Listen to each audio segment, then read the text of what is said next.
Recorded telecast may not be reproduced, retransmitted, or used in any form without the authorized written consent of NASCAR Broadcasting. NASCAR would like to thank all of our loyal fans for your continued support, and we hope you enjoyed today's broadcast. And if it's going to affect these cars, it's going to affect them getting into turn 3. I think he just was running really fast right there, and the car just got loose. Problems on the racetrack. The 52. Bill Baird. More problems. Cars coming in. We've got accidents on the racetrack. That looks like Leilani Munter right there. Leilani Munter involved. Numerous cars involved in this one. Coming out of turn number 2, the problems started in 2, and they continue on to the start of the backstretch. Oh, Milkaduna in the 90, excuse me. See, Bill Baird, the 52 car, he's sideways. Just gets sideways and tries to catch it. Catches it one time, just can't get a hold of it, and takes Steve Blackburn up to the outside wall. Obviously, these banks are self-cleaning. They're going to come down the hill. There's Tim George in the 31. Looks like he may have avoided it. And after they come down the racetrack, then other cars thinking they were going to clear it get into this as well. It just always amazes me that, you know, here's our big wreck, and cars are so far back, but they continue to pile in here. Watch, here comes a bunch of other cars. It just did not slow down. This is a restart. She had an initial start, did great. Now she has a restart. Field coming back into the tri-oval. Green flag back in the air. We're back underway. I think Danica started to dip to the bottom, and somebody must have hollered at her to stay up there until you get past the start-finish line, because she almost made a move there. 3 wide right in front of her. And cars coming fast behind her. Problems right there in front of her. Sliding down in turn number 1. It's the 22. Oh, and again we've got problems. Craig Gose in the 81 slides into the 22 of Dakota Armstrong. Dakota was running in the 6th position. I think that sometime that engine on a restart looked like it just started smoking. Let's take another look. What looks like he's holding the field up a little bit. He's got John West Townley behind him. Looks like probably some contact there. Oh, he got a push. Yeah, it wasn't the engine so much. He slides back up the racetrack, and that's when the 81 of Craig Gose slides into him. Just have a tendency to lift the car in front of him off the ground. It's got that sloop nose on them like the old car used to have. And when you run up under the back of somebody with one of these cars, you're going to get them up in the air. You're going to lift their rear tires off the ground. We got a car against the wall. Another coming car off the board. Upside down goes a car coming out of turn number 4. I don't know what's like the 48 car, possibly. All the way around. That could be Jill George. Yes, it is. Jill George in the number 48 comes rolling to a stop at the entrance to pit road. That car just snapped. I mean, it literally just snapped around, went straight into the outside retaining wall, and then flipped over. This car, the 29 right there, he was up against the wall coming through 3 and 4 as if he had a right front tire down. Then the 48 did something to avoid him and flipped over. That's Jesse Smith right there. In the 29 with the window net down. That's a great sign. Yeah, Jesse Smith has made numerous pit stops this race. He's probably made at least a dozen pit stops this race. That's Jill George in the 48. Let's take another look. Coming out of turn 4. Look up top of your screen. You see that's Jesse's the first already thing I saw. Oh, I see what happened. He got down on the 48 got down on the apron. The 48 got the left side tires down on the apron, and and lost control. Overcorrected, and the car shot right back up across the track into the outside wall and flipped over. That's Jesse Smith cutting a right front tire down. That's the 29. And see the 48 gets down on the apron. There's a very good chance with the smoke I saw coming out of that right front of the 48. It may have. And welcome back to the Lucas Oil Slick Mist 200. We're under caution for the 4th time tonight. This time, 9-time series champion Frank Kimmel is caught up in the accident. Yeah, I think Frank was a victim in that incident. Let's see if we can take a look back at what happened. I think it's a chain reaction, Phil. Oh, there you go. Yeah, this is really this is a separate incident. This is coming off turn 2 on the backstretch over there. Nick Adolski, but when they get over to turn number 3, then they're going to have the incident that Frank was involved in. Yeah, that he got hit from behind. Yeah, the 83 car, it looked like Sean Core may have got a little bit loose, got down to the apron. Frank may have eased off the throttle, got run into from behind, then there was a chain reaction. Checked up, got run over by the 25. Not a trim. Welcome back to the Lucas Oil Slick Mist 200. We are under our 5th caution, and this time, well, the spotlight has been on her all evening. And this time it is the 7 of Danica Patrick that brings out our 5th caution. We're going to show you just what happened. Watch this now. That's Tommy Joe Martin's right behind. Tommy Joe Martin's. Danica moves to the inside. Nelson Piquet gets a little bit loose. She's on the inside against the white line, and Nelson Piquet Jr. forces her down off the racetrack. And look at this ride through the grass she has. I'll tell you, this right here is car control. Now, that's something that you got it or you don't. And that's impressive right there to get that car that far out of shape. Hang on to it, not hit the wall. Tony Jr. helped her a lot because he kind of helped her get through that, but that was amazing. Joey Coulter tucked in behind her. Then it's John West Townley behind Joey Coulter. James Busher, your pole sitter and early leader of this race, is back to the 6th spot. Justin Marks 7th. Patrick Sheltra 8th. Ricky Carmichael is 9th. And Steve Arpin rounding out our top 10. That 51 car really surprised me, Phil. I thought he would drive to the outside and go right by these guys and get problems. No. At the Over and over, it's the 06 of Barry Fitzgerald. And he comes to a stop. He's already taken the window net down. Yeah, that was coming out of turn number 2, I believe. Yeah, it is. You see him moving around in there. Around it went. Watch top of your screen. The green and black car. That's Barry Fitzgerald. It gets a little bit loose. Slides off the racetrack and just turns around backwards the wrong way. These cars they're the way they're set up. When they go on the left side like that, it's just almost they turn over. It's the way the cars are set up.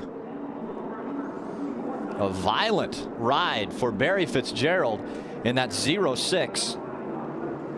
Another view coming up too. You know, and he wasn't in the grass. He was already flipping before he got to the grass right there. So it wasn't a situation for the unevenness of the grass. Now between Bobby Gerhart and Mark Thompson, those guys are going to start ganging up on our leader. I think they're kind of setting. I think they're setting Gerhart up. They're letting him get out there a little ways because they can get that good run on him. They might be able to get by him, but it's going to be tough.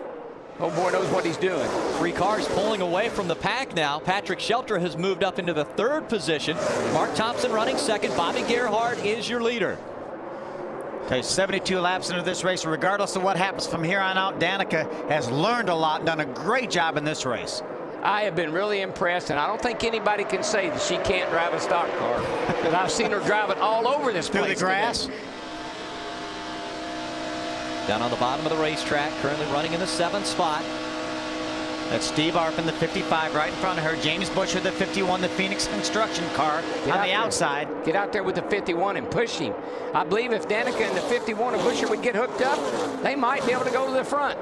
It looks like they're trying something. There might have been a little contact there from Danica. Danica's she's getting a little racy now. She said, let me give you a little bump draft. Now, when you said push, you didn't really literally mean push. No, not like that. Wendy. Well, the 55 of Steve Arpin has worked his way back up to the front and, of course, has Danica Patrick on his outside right now. But Steve Arpin returns to Venturini Motorsports, and for the first time in history at Venturini Motorsports, Billy Venturini is crew chiefing the 55 car. He's always been on that 25 pit box, which was driven by Mikey Kyle tonight. But Steve Arpin has a new number with the 55 and a crew chief, and they've hooked together for the 2010 season. Steve Arpin trying to get his way back up there in the final few laps. 6 laps remain. They cross the stripe. Bobby Gerhart in front of Mark Thompson, Patrick Sheltra, John West Townley, James Busher, and Danica Patrick. They are your top 6. That's as good as it gets at the front right there. That's about Arca's finest. You know, Patrick Sheltra would love to come back here after that hard crash last year. Little redemption. Again, Patrick Sheltra running in the 3rd spot, and we see James Busher looking to the outside. Danica tucks in behind that 51, now back to the yellow line. She may. There you go, you take it. Nice and easy. Easy if he gives it. There you go. Got him. How about that now? I don't think he gave it. I'm pretty sure she took it. No, he went up the hill, and she was there, buddy. And now she's going to look to the outside of that 35 of John West Townley. Can she get back up into the top 5? Well, she's in the top 5 now. Can she improve her position? 5 to go. The final 5 laps from Daytona. The very first stock car race for Danica Patrick, and she has put an exclamation point on her driving abilities tonight. Bobby Gerhart leading. He's won 5 times before, looking to make it 6. Mark Thompson running just behind him in the 2nd spot. All Gerhardt is watching is his fuel pressure gauge right now because he's got the car. I don't think anybody can pass him if he doesn't run out of fuel. And that's one thing Mark Thompson needs to be aware of. We heard that his crew chief warned him. There's Danica moves to the outside of John West. Trying to take away fourth from John West Townley. Hold your line. Inside 51. Whoa, he's getting a little too racy here now. You better watch out. Stays to the outside. Let's see if she'll get any help. Maybe Shelton will move up there in front of her, but doesn't look like he's going to do it yet. Debris on the racetrack flying around up there. Here comes Danica on the high side. Let's see if Patrick Shelton moves up there, gives her a little bit of drafting help. She's going to pull down and side draft off James Busher. Side by side for second. Get on up there. Get with that 60 car. Wiggle from the 66 of Mark Thompson. That's going to break her momentum too. She stays high, trying to go by the 60 of Patrick Shelton. Now tucks in behind him. We'll see if they can work together and move the high line up. And how about the GOAT, Ricky Carmichael? All of a sudden here he is in the mix. Breaking into the top 5 is Ricky Carmichael. He runs side by side with Danica. Oh, give him a little room here. Give him a little room. The final 3 laps of racing. Lap car in the way. Oh, Ricky Carmichael big time sideways. Right by. That lap wide. car almost made us almost caused a mess. Bobby Gerhardt has his eyes all over the rearview mirror, making sure no one gets a run on him. This is a dance. This is like dancing with the wolves. These things are bouncing all over the place. Who's your partner? Who do you want to have as your dancing partner at Daytona? Oh, smoke coming out of... That's Terry Jones. Actually, the one car came off turn 2, bounced off the wall into Terry Jones. There's Allie Owens gets sideways as well. We see Allie Owens. It looks like there might be some fluid on the racetrack.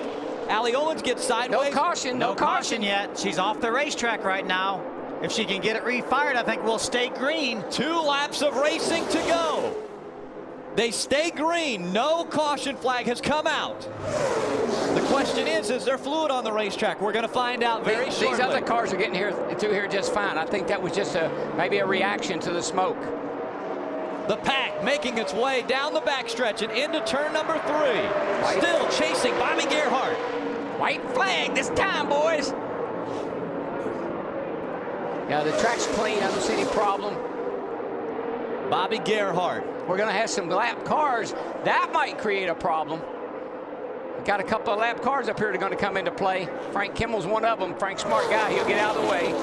One to go. 1 lap remaining from Daytona International Speedway. The Lucas Oil Slick Mist 200 on its final 2.5 miles. Bobby Gerhardt in command of this race. Mark Thompson running second.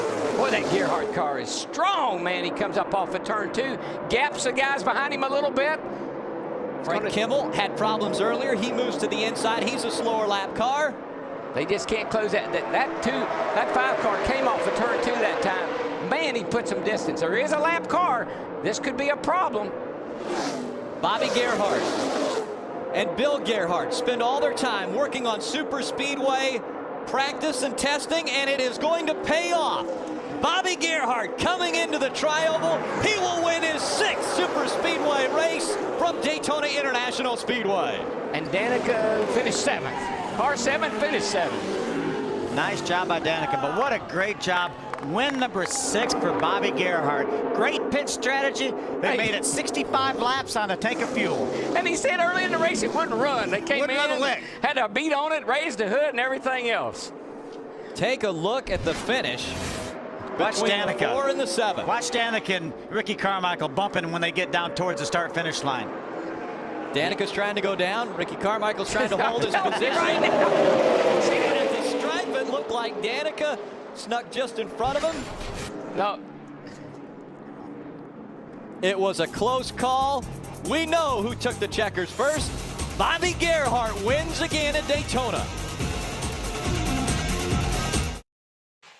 This copyrighted telecast may not be reproduced, retransmitted, or used in any form without the authorized written consent of NASCAR Broadcasting. NASCAR would like to thank all of our loyal fans for your continued support, and we hope you enjoyed today's broadcast.